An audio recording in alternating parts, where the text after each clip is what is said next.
Part 10. Part 10.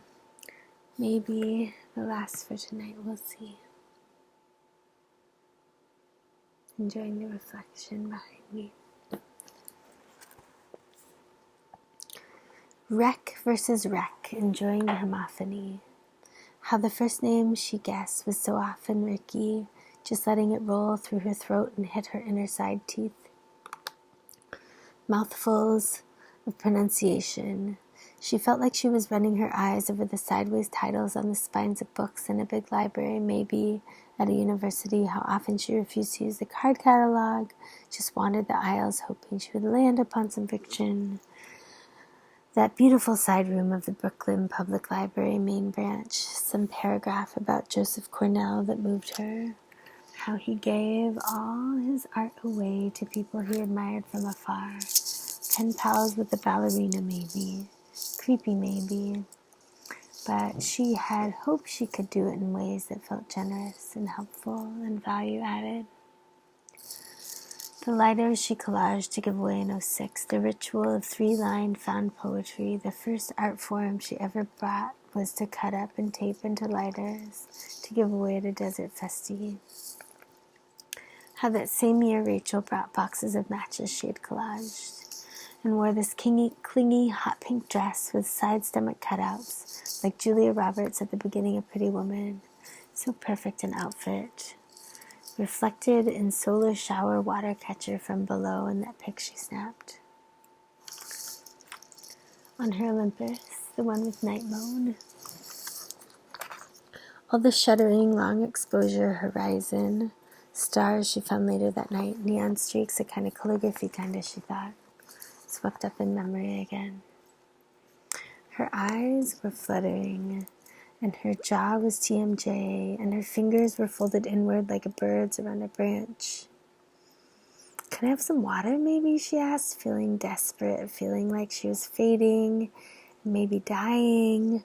Where was she, and why was she there? She couldn't remember. She leaned against the hood of the truck, trying to casually not faint and not seem like she needed to. Tried not to worry that she couldn't remember why she was way out in the hills, far away from everything and with the person she didn't know very well. Instant trusted, but didn't trust enough to be this fucked up around. She felt so spacey, and a tinge of guilty or ashamed that she couldn't keep it together. All of her teenage drug ego bubbling up. How it seemed like the coolest kids could handle the most. She couldn't remember what to worry about, like her anxiety had metastasized to where she had worried about everything.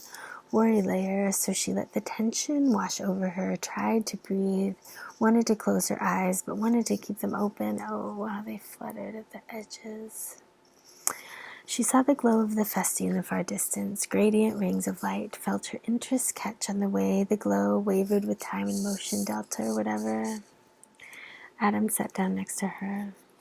How you feeling, they said, and she thought she could sense a tender energy in their body language and voice language. She caught their eye. Still feeling somewhat inwardly desperate, falling inward. Is it kicking in, they said. Need anything? They looked so much like they truly wanted to be of help. Hand massage, maybe? Yeah, I'm feeling it. They squeezed her both hands in a way that felt tender, like it understood her subjective weak state and met her there, pulled her out of it. The water tank is full, they said. Want to get out of here? Cruise, fresh air, wind in your pigtails? Sure, you drive, she said, and hopped in shotgun. The cruise was fresh, reinvigorating. When they got back from the mountains, the darkness was strong fallen, all the glow toys on full blast, laser patterns emanating from various angles. They parked back in the same outskirts. 2 people still hula-hooping or hula-hooping again. Hula hoops lit up now, hovering circles. So many tracers. They weaved their way back towards the inner circles. Watch out for rebar, they said to her as they skirted camp edges. She told them about her irrational fear of rebar, of getting gashed in the shin from trying to shortcut between tents. Cloverfield didn't help, she said, feeling like talking about herself a little more than usual. When do they need their water, she asked. Not until dawn, they said. When do the bugs descend? Will they be the ones that swarmed the Festi before, or the locusts that tormented Las Vegas in 2K19? Will there be an epic thunderstorm simultaneously, or just after? Will there to be, and there will be, said the writer. Leap of faith. I should go grab my wagon, maybe, she said, also wanting to catch therapeutic karaoke if she could. Maybe sing Naked Eye by Luscious Jackson. She felt this urge to be alone or stay alone. Become less entangled or exercise her detanglement. The years she used no more tears to tangle her older than the intended audience. Thanks for the ride, she said. It was fun. And scurried away, hell-bent on the scurry, feeling Napoleon Dynamite, and also the way she felt every other time she scurried away like Napoleon Dynamite. It had been a while. The main street was bright and loud and unknown. She wandered in the direction of her wagon, eyes adrift. Was it good music or something aromatic that made her stop? One of her more ambient senses gave her a curiosity, and she decided to follow her sensual whim, curve towards a camp. Was it Bad Idea Camp? No, the sign said it was B redacted You Bad Girls Camp, and she thought, maybe it was my ambient sight that brought me here really, because there was her friends from her old free art school, Anima and Kenya and Erica and Shireen and Chloe and Gio, Bianca too. Like the end scene of Wizard of Oz, she felt like Dorothy. With hugs, she said, wow, you guys are really here? And Anima said, you are here too. You can help us. We are here for Jubilee, Deep Jubilee. And Kenya said, we are here for Deep Jubilee with Handed Over Camp. Have you heard of them? They're active in the Jubilee, or what is the movement towards Jubilee. There's a concentrated financial/value restructuring, reparations and decolonization, unwinding and inverting. Anima said, you made it in time for our inverted art auction. I'm finally getting to actualize my aspiration to use art objects for something like ethical alchemy, the lead to gold of art objects, mobilizing the aura, and unhoarding. We've got a bunch of blue chips, living artists, giving their work to the cause. Of course there are some Banksies. She's amazing. Oops. And we have Eke Homo here, and even some former art hoarders, collectors or whatever, turning over some big ones. Gauguins and Picassos, and some good ones. There's a Basquiat out here. Not sure how it's going to work exactly, but there is about to be a resource transfer, out of the hands of the hoarding class at least, finally. It's been so powerful to see it come together. Someone said, I kind of want to burn the Gauguin. Just let it evaporate ether. Maybe it was her. Burning the bad ones is an option, said someone. The whole thing is ephemerality out here, the ephemerality ethos.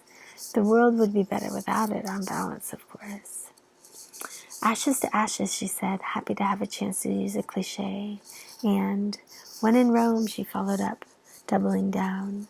She felt confused, like happy but only halfway there, trapped in an illegible rendering program that was laggy and buggy, but eventually / occasionally helpful, hopefully, the one she was now caught up in, submitting to its slow rules. Distracted but close to something important. Not her story, but still an important story.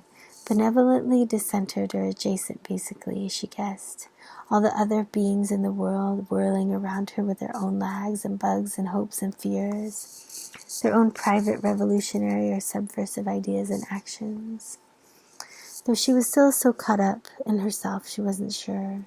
Didn't have the vocabulary or the imagination to really envision all the possibilities, what was happening under the radar, bubbling and tunneling. They took a group selfie, and in the picture she saw, she felt surrounded closely by good, friend, love, and bravery at large. That is, a better world is possible, and let's go for it.